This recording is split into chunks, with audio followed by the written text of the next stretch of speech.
Good morning class. Today we will read next chapter precious gift. Precious मतलब कीमती और gift मतलब तोहफा। Mother always wore her wedding chain. This wedding chain is her mangalsutra. Mamma हमेशा अपनी शादी की चेन पहनती थी और ये जो चेन थी वो उनका मंगलसूत्र था। शी वोर इट इंडोर्स एंड आउटडोर्स। वो घर के अंदर और बाहर इसे पहनती थी। शी इवन वोर इट इन बाथ। यहाँ तक कि नहाते हुए भी वो इसे पहन के रखती थी। She never ever took it off. It was a gift for her to her from father. उन्होंने इसे कभी नहीं उतारा था और यह पापा ने उन्हें गिफ्ट किया था। His eyes shone with tender love when he had bought her to his home after their marriage. और वो बहुत ही प्यार से इसे लेके आए थे शादी के बाद में उनके लिए। And put it around her neck. और उन्हें उनके गले में पहनाया था। It had been made to order a special design that father gave to the goldsmith. और यह एक स्पेशल डिज़ाइन से ऑर्डर करके उन्होंने सुनार से बनवाया था। गोल्ड स्मिथ मतलब सुनार जो कि ज्वेलरी बनाता है। The chain had bits of twisted gold interspersed with 5 black beads followed by another bit of twisted gold chain. ये जो चेन थी उसमें छोटे छोटे गोल्ड के टुकड़े थे जिसके साथ में 5 काले मोती लगे हुए थे और उसके बाद में कुछ और गोल्ड के टुकड़े उसमें लगे हुए थे। She loved it not only because it was so beautiful. उन्हें ये बहुत पसंद था इसीलिए नहीं कि ये बहुत सुंदर था, but also because it had been given to her with so much of love. बल्कि इसलिए भी क्योंकि ये पापा ने उन्हें बहुत ही प्यार से दिया था। God grand mother said all married ladies should wear one. दादी माँ कहती हैं कि सारी औरतों को, सारी शादीशुदा औरतों को ये पहनना चाहिए। The black beads protected one against the evil आई। क्योंकि ये जो काले मोती होते हैं वो बुरी नज़र से बचाते हैं। Rajat and Rimi had seen it around their mother's neck for a long age they could remember. Rajat और रिमी ने अपनी मम्मा के गले में ये हमेशा से देखा था जहाँ तक कि उनको याद है, मतलब कि हमेशा उन्होंने उनके गले में देखा था। Where is my chain gone. मेरी चैन कहाँ गई? Ask mother one day. एक दिन माँ ने पूछा। She had been combing out the tangles in her hair. वो अपने बाल सुलझा रही थी। Before making a long plait. एक चोटी बनाने से पहले। It is not around my neck. ये तो मेरे गले में नहीं है। Rimi heard her and came running. Rimi ने उनकी आवाज़ सुनी और वो भाग के आई। What's the matter mamma? Mummy क्या हो गया mummy? I can't find my wedding chain. मुझे अपनी चेन नहीं मिल रही है। Mother was most upset. Rimi could see tears forming on eyes. माँ बहुत ज़्यादा अपसेट हो गई थी, दुखी हो गई थी और रिमी उनकी आंखों में आंसू भी देख पा रही थी। It was a serious matter. और ये बहुत ही गंभीर मुद्दा था।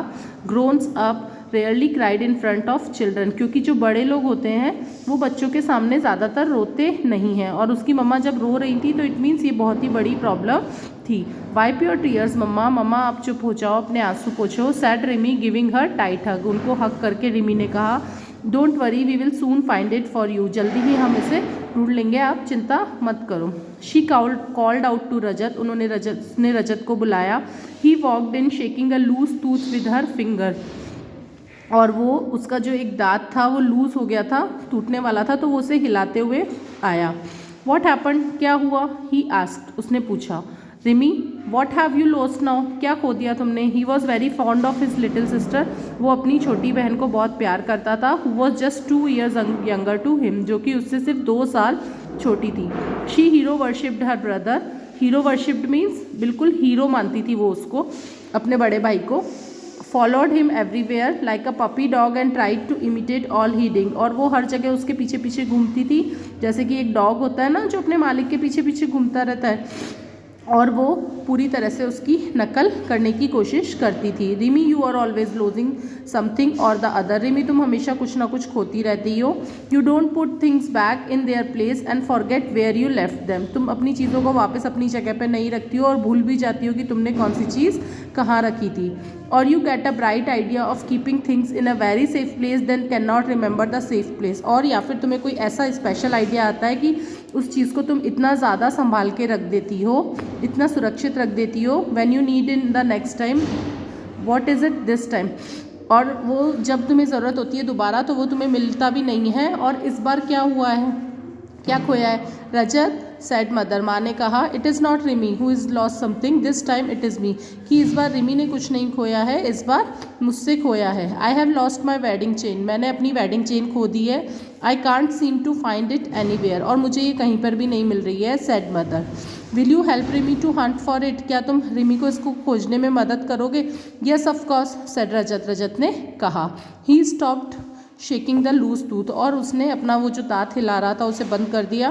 When did you see it last, आपने कब देखा था उसे? I don't remember, said mother. Mother ने कहा कि मुझे तो याद नहीं है। I have got so use to seeing it around my neck that I only just notice when I came to plate my hair, मुझे तो इतनी आदत है कि वो मेरे गले में ही हमेशा रहता है, लेकिन अभी जब मैं अपने बाल बनाने आई, चोटी बनाने आई, तो मैंने ये चीज़ नोटिस की। Have you searched it in the bedroom, क्या आपने उसे सोने वाले कमरे में ढूंढा? आस्क रजत। रजत ने कहा। Rimi at once dived under the bed, she looked all around the floor. Rimi पलंग के नीचे जाके देखने लगी और सारे फ्लोर पे वो ढूंढने लगी। नथिंग बट डस्ट हियर, यहाँ पे तो बिल्कुल कुछ भी नहीं है, सिर्फ मिट्टी ही मिट्टी है। She said the made is not doing very good job of sweeping under the beds, और हमारी जो सर्वेंट आती है, मेड आती है, वो बिल्कुल भी ढंग से काम नहीं करती है और बेड के नीचे से कचरा भी नहीं निकालती है। That increase our chance of fighting it silly, said Rajat. Rajat ने बोला अरे पागल, ये सोचो कि फिर तो हमें बहुत इजीली वो मिल जाएगा, मतलब वो अगर ढंग से नहीं सफाई करती है तो हमें इजीली वो मिल जाएगा। He was imagining himself with a long overcoat and a magnifying glass, one eye like a miniature Sherlock Holmes, और वो अपने आप को एक लंबे से कोट पहनने वाला और हाथ में एक मैग्नीफाई ग्लास लेके अपने आप को शर्लॉक होम्स की तरह इमेजिन करने लगा। Let's Hunt in the bed close, एक काम करते हैं, हम पलंग के ऊपर जो कपड़े हैं उनमें देखते हैं। To mother's dismay the two of them turn the pillows and bed covers upside down, they did not find anything, और जैसा माँ को देखकर ये बहुत ही निराशा हुई कि उन्होंने पूरे पलंग के जो कपड़े, उस पर जो कपड़े रखे थे और जो भी बेड कवर्स थे उन्हें पूरा ऊपर से नीचे तक हटा दिया, लेकिन उन्हें कुछ भी नहीं मिला। ओके, इसके आगे का जो लेसन है वो हम नेक्स्ट वीडियो में पढ़ेंगे। अब आपको क्या करना है, यहाँ तक के लेसन की रीडिंग करनी है और उसके बाद इसमें से कोई से भी 5 मिड क्वेश्चंस आपको बनाने हैं और उनके आंसर्स भी फाउंड आउट करने हैं। ठीक है, थैंक यू।